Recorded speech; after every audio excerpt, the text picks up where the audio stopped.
Adulteration జరిగిందని చెప్పాను. మీరు కరెక్ట్ చేసుకోండి. నేను ఎందుకు మాల వేసుకుని తిరిగానంటే, నేను మనోహర్ గారు చాలా పర్యాలు మేము తిరుపతి వెళ్ళినప్పుడు, తిరుపతి తిరుగుతున్నప్పుడు మాకు చెప్పారు, కల్తీ జరుగుతుంది సార్ ఇక్కడ. జనంలో ఉన్న మాట చెప్తాను సార్. 1 కిలో నువ్వుల నూనె ఇంత ఖరీదు ఉంటే ఈ కిలో నెయ్యి ఎలా దొరుకుతుంది సార్ వీళ్ళకి? ఇది కల్తీ కాకపోతే మీకు అర్థం కావట్లేదు. నాకు ఆ గిల్ట్ నాకుండి అది నేను ప్రక్షాళన చేసుకున్నాను. అది డ్రామా చేయడానికి కాదు. అది అట్లీస్ట్ దెన్ సీఎం అతని గురించి చెప్పాను, నేను చెప్పలేదే. ఆయన కూర్చొని చేయమంటాడు, ఈ లడ్లు కలపని ఎవరు సెన్స్ ఉన్నాడు, ఎవరు చెప్పడం మాట.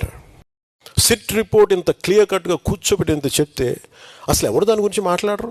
There is no ghee at all. వాళ్ళు ఏం చెప్పింది, there is no ghee at all. నెయ్యిలో నెయ్యి లేదు. తిరుపతి లడ్లు అడల్ట్రేషన్ జరిగిందని చెప్పాను. మీరు కరెక్ట్ చేసుకోండి. నేను ఎందుకు మాల వేసుకుని తిరిగానంటే, నేను మనోహర్ గారు చాలా పర్యాలు మేము తిరుపతి వెళ్ళినప్పుడు, తిరుపతి తిరుగుతున్నప్పుడు మాకు చెప్పారు, కల్తీ జరుగుతుంది సార్ ఇక్కడ. జనంలో ఉన్న మాట చెప్తాను సార్. 1 కిలో నువ్వుల నూనె ఇంత ఖరీదు ఉంటే ఈ కిలో నెయ్యి ఎలా దొరుకుతుంది సార్ వీళ్ళకి? ఇది కల్తీ కాకపోతే మీకు అర్థం కావట్లేదు. నాకు ఆ గిల్ట్ నాకుండి అది నేను ప్రక్షాళన చేసుకున్నాను. అది డ్రామా చేయడానికి కాదు. అది అట్లీస్ట్ దెన్ సీఎం అతని గురించి చెప్పాను, నేను చెప్పలేదే. ఆయన కూర్చొని చేయమంటాడు, ఈ లడ్లు కలపని ఎవరు సెన్స్ ఉన్నాడు, ఎవరు చెప్పడం మాట. సిట్ రిపోర్ట్ ఇంత క్లియర్ కట్గా కూర్చోబెట్టి ఇంత చెప్తే అసలు ఎవరు దాని గురించి మాట్లాడరు. There is no ghee at all.